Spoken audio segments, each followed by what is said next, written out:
I believe hindi niya ako tatawagan kasi hindi niya ako kilala, Mr. Chair. But where does a member of Congress who would like to see Sap Bongo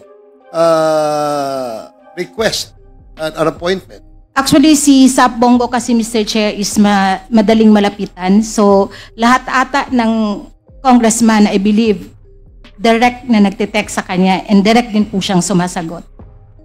Lahat? Almost all. As far as I know, Mr. Chair. Just to make it clear, ako ba nakita mo ako? Lumapit ba ako sa'yo? Hindi, Mr. Chair. But I believe, Mr. Chair, parang nautusan ako before to reach out sa inyo. Sa akin? Pero hindi mo nyo lang po ako ata sinagot. Enzo Recto, kalaban ang katiwalian at kasinungalingan, kakampi sa katotohanan at kabutihan. Congresswoman Luis, just a short clarification lang kay Ms. Muking. Ms. Muking, do you know Colonel Garma? Professionally, Mr. Chair, yes. And why do you say professionally? Anong difference nun sa sa trabaho lang kayo nagkikita? Yes, Mr. Chair. So that's what professionally means. Yes, Mr. Chair. Okay, but outside of the profession, hindi ba kayo nagkakasama, nagkakakwentuhan? Never, Mr. Chair. Never. So, how did you know si Colonel Garma? Si Colonel Garma lang po ang precinct commander sa Davao City na babae. So, kilala talaga siya. That's why kilala siya because yes, she's the Mr. only girl among the 12 precinct commanders of Davao City. Okay. So, more or less, mga ilang taon na kayo magkakilala ni Colonel Garma?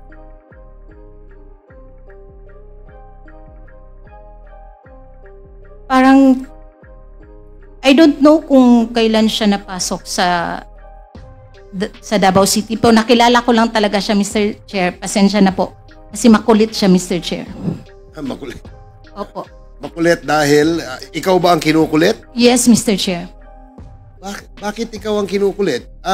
Ito kasama sa professional relationship. Yes, niyo? Mr. Chair. Very professional. So, paano kanya kinukulit mismo? Meron kasing request, as I have mentioned earlier, yung mga precinct commander para sa support from the city government of Davao. Tapos, one of those requests is care of kay Colonel Garma, which is the repair of her office.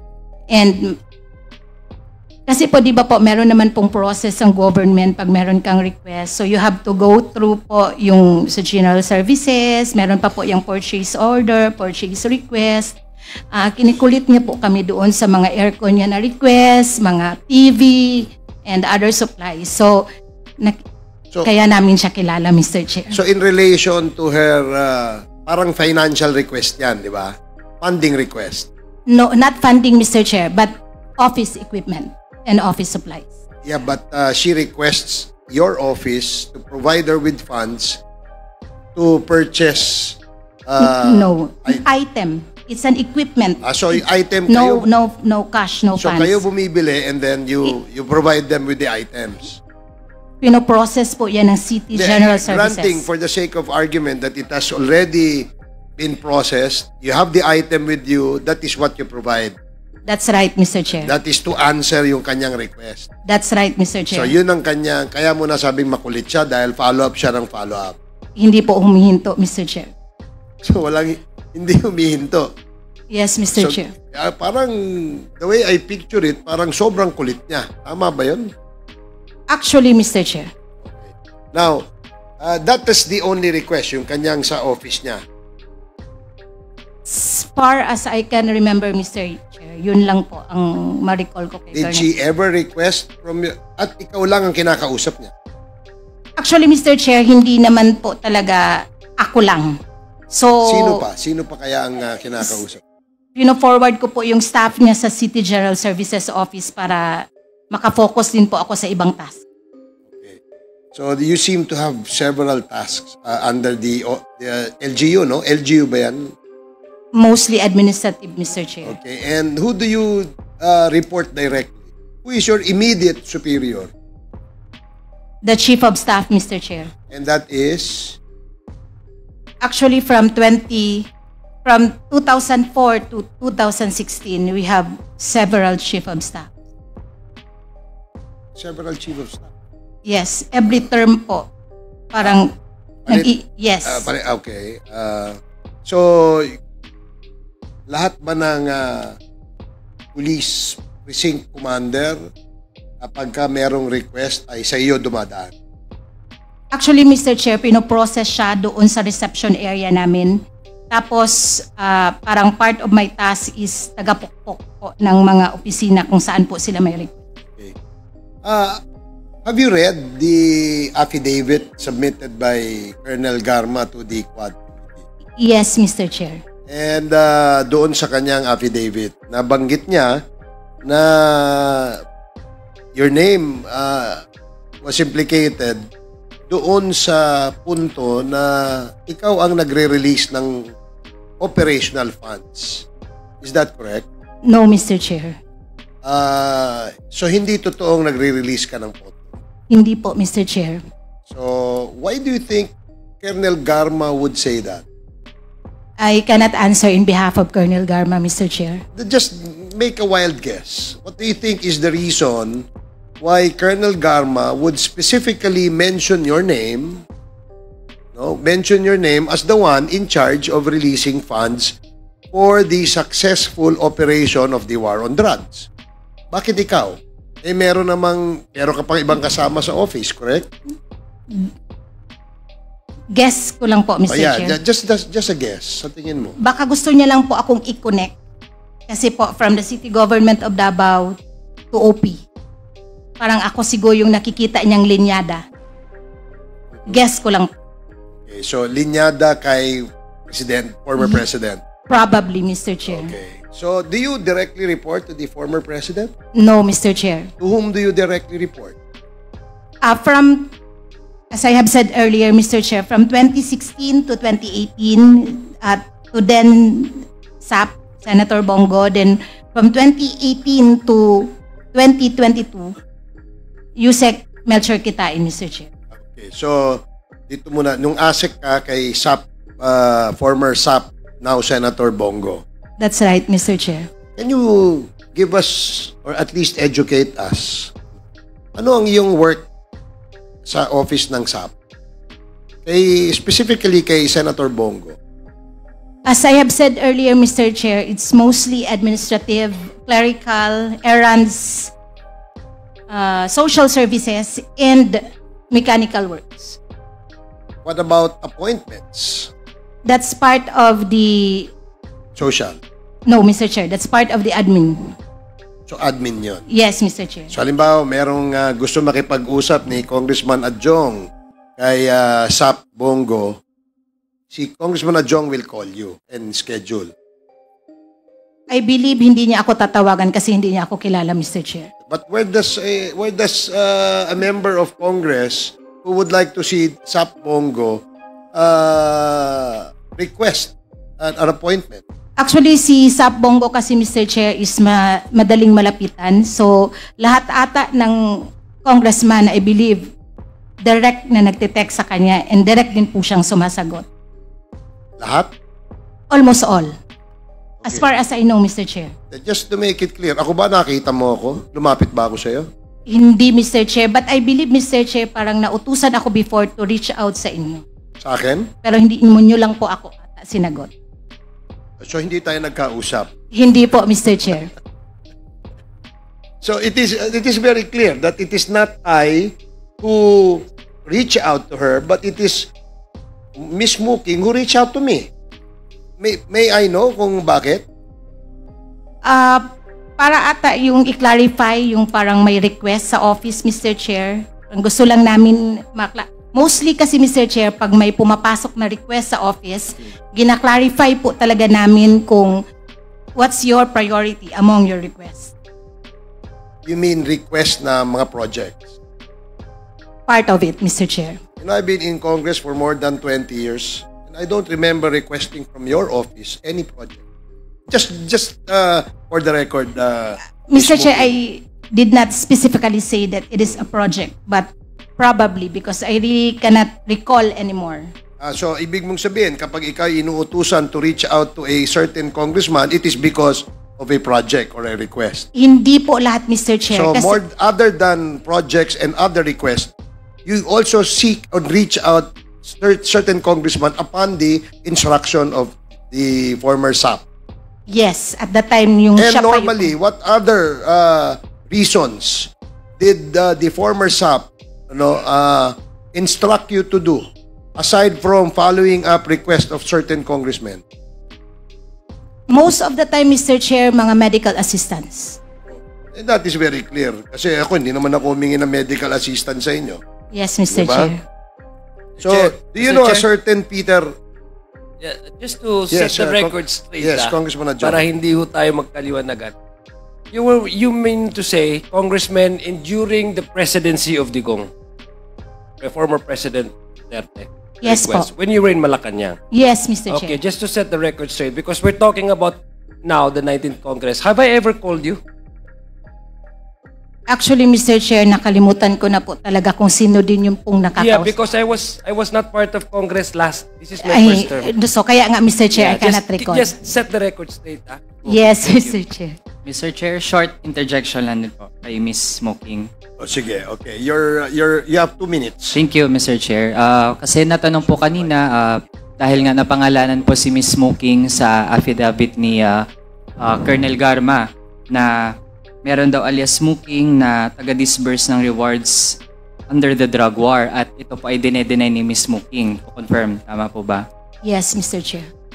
Yeah. So, Mr. Chair, kung dinedenay po ang nasa affidavit ni Colonel Garma, pero aside po kasi kay Colonel Garma, mismo si former President Rodrigo Duterte ay meron pong pinangalan ng alias Smoking din, both sa Senado tsaka maging dito sa Quadcom, Mr. Chair, based sa questions ng mga mababatas natin in both chambers.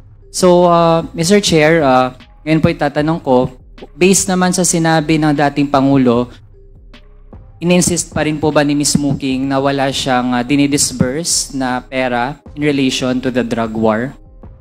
Wala po, Mr. Chair. Kahit po operational expenses para sa mga pulis na nagpatubad ng drug war? Wala po talaga, Mr. Chair. Or rewards sa mga napapatay with varying degrees? Wala rin pong nilalabas na pera? Wala po talaga, Mr. Chair. Kung ganun, Mr. Chair, then given na merong directly contradicting na mga sinasabi under oath, on one hand, yung sinabi ni Colonel Garma at ni dating Pangulong Rodrigo Duterte, and on the other hand, si Ms. Smoking, then Mr. Chair, merong at least isa dun sa mga tao na iyon who are lying under oath. And that demands further inquiry and questioning by legislators. Yun lang, Mr. Chair. Thank you. Okay, thank you for asking my question, Congressman Manuel. But before we continue, maybe I'd like to say that yung ating pong mga bisita ay you are now excused, Nanay and Mrs. Asuncion. And sana po sa susunod na Quadcom hearing ay makadalo pa rin kayo. Okay, maraming salamat po. Pasensya na po kayo. Inabot po tayo ng... and of course, Dr. Actually, I have questions to Dr. Raquel Fortun, but if you're already tired, okay. Thank you, ma'am. Thank you. Mukhang sanay si Dr. Fortun sa puyatan eh. So, as I was saying earlier, Ms. Smoking, do you know a certain Peter Parungo? No, Mr. Chair. So you don't know Peter Parungo? No, Mr. Chair. Kasi sa affidavit ni Colonel Garma, nabasa mo naman siguro, na binanggit niya na si Peter Parungo, as she termed it, no, is the striker ng CIDG. I don't know what a striker means, but si Congressman Acop educated us as yes, or striker is actually a utility personnel ng CIDG. At siya ang inuutusan. And at one instance, lumapit daw itong si Mr. Peter Parungo kay Colonel Garma at ang sinabi niya ay, Ma'am, masyado na pong malaking pera ang pumapasok sa aking account. If I'm not mistaken, what he was trying to say is that he opened several bank accounts and that is where pumapasok yung pera na apparently ay galing sa'yo upon the instructions of either former SAP, now Senator Bongo, or the former president. So, kung hindi mo kilala si Peter Parungo, paano ka nakakapagbigay ng operational fund assistance sa ating mga kapulisan? Hindi po ako nagbibigay ng operational fund assistance sa mga kapulisan. Ang ibig sabihin, hindi tama yung sinabi ni former President Duterte. Dahil sinabi niya, sa hearing niya natin dito, sinabi niya na it is through you na siya na ikaw ang inuutusan na mag-release ng operational fund or reimbursements. Hindi po through me, Mr. Chair. So hindi through you. Hindi po talaga, Mr. Chair. Sa office nyo, sino kaya? Wala po sa office namin, Mr. Chair. Wala Wala po sa kaming office funds. So hindi Under OSAP, wala po kaming funds. So hindi ho totoo ang sinasabi ni Mr. President. I believe, Mr. Chair. Baka, sorry, Mr. Chair, baka merong ibang agency or but not from us, Mr. Chair. Ilan ba ang mooking sa Office of the President? Ako lang po, Mr. Chair. So isa lang, ikaw lang. Yes, Mr. Chair. Are you called by any other name? Napa ba mong lain nga angga? Mooking lang yun, Mr. Mooking Chair. lang. Okay, sige, salamat. So, I believe Congressman Keith Flores is the next interpolator. Thank you. I probably ate so much of your time, but this time you will have extra. No. Congressman Flores, you have 15 minutes. I just have a few questions to Muking, Mr. Chair. Mr. Chair, kasi ang what has been established is that at one point in time, Senator Bato said that there were reimbursement for operation. The same was also said by the President himself na may reimbursements silang ginawa to some operations of the police officers. And in both instances, sinasabi nila na it was through you, indirectly through you daw to Muking ang reimbursements na expenses. And since there is no other Muking, ikaw lang yung, of course, ang natural first person that would come into mind. But at the same time, it may also be na itong funds that are given for you to dispense may not have been termed as reimbursements or whatever. Pero has there anything like that happened? Wala po talaga akong funds na gina-dispense, Mr. So Chair. you don't give out anything? Never po, Mr. Chair, kasi hindi po talaga ako naging disbursing officer. Okay. So but then why would these people say na sa'yo?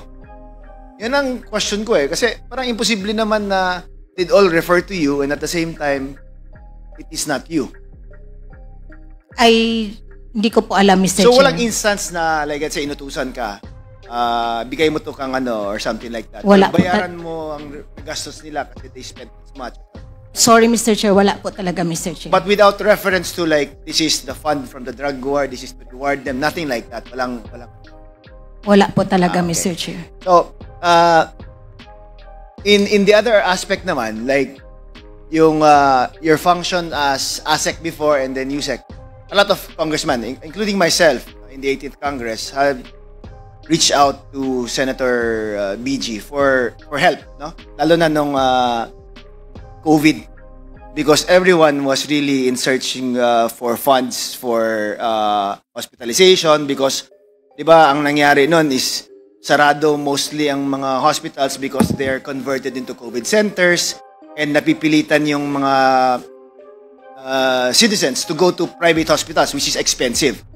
And they all come to politicians like congressmen, governors, mayors for help in the medical assistance. No?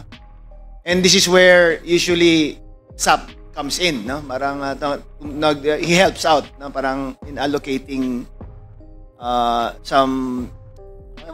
may mga AIP na ba that time?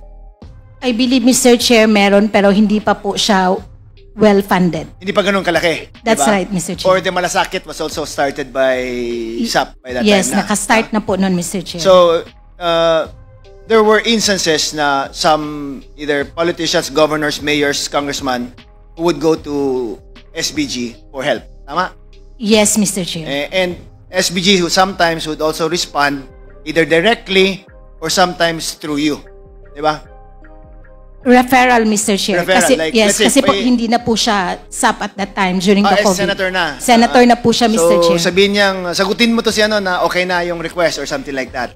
Yes, Mr. Chair. Parang nire-refer po kayo sa amin sa OP. Yeah. Kasi po si OP po ang may funding, Mr. Chair. Because this is the first time we met. Tama mo ba? Ms. Muting? First time we met pero But maraming I've known times of you, na po diba? tayong nag-uusap. Yes, we've already communicated several times in the past. Na? In the past, Mr. While you were with the Office of the the President as ASEC and USEC later on, eventually. Yes, Mr. Chair. Okay. But it wasn't that frequent naman, di ba, Muking? Hindi naman po, It was, Mr. I think, I followed up on some, lalo na yung FLR. Yes, Mr. Yung Chair. for late release For na- signature of the President. For signature of the Yes, President. Mr. Chair. Di ba? And we were all scrambling kasi patapos na yung taon at hindi pa Hindi pa napirmahan siya nalabas. ni President at that time. So, you were parang siguro an important figure when it comes to the FLR at that time. Or not important. I'll rephrase that. No? Hindi naman important, but you were one of the persons na makakapag-connect with other politicians na nagfa-follow up sa FLR. Malalaman talaga namin, Mr. Chair, kasi after po evaluation sa Office of the Executive Secretary, inaakyat po siya sa office ng OSAP para po i-prepare namin for the signature of the President. So, May usap pa ba that time? yes, Mr. Chair, Sino- until the end of the term of the Sino nga pumalit kay SBG? si at Yusek Melchor Kitain po. Okay. Alright. Yeah, but parang everyone seems to be referring to SBG pa rin as parang SAP. Kasi parang nasanayan na eh. When he was special assistant. And Kasi even, he usually refers to us, Mr. Chair. so binabato niya sa inyo. That's right, Mr. Chair. But under Kitain na. at Yes, that time. Mr. Chair. Okay, that's why a lot of parang politicians and would have had a chance to have talked to you before or something. Yes, or Mr. communicated with you man lang. Yes, Mr. Chair, kasi lumalapit sila kay Senator Bong tapos hindi na din po siya senator, no? Ang ginagawa ni Senator Ay, hindi Bong... siya SAP. Senator na Ay, siya. hindi na po siya SAP noon. So, binabato sa inyo? Binabato sa amin, kaya tinatawagan po namin yung nagpapatulong po. When you say binabato sa inyo as SAP office, Special Assistant to the President Office. OSAP po, Mr. Chair. OSAP. But under a different secretary na. Yes, Mr. Chair. And that is Melchor Kitain at that time. Yes, Mr. Chair. Okay.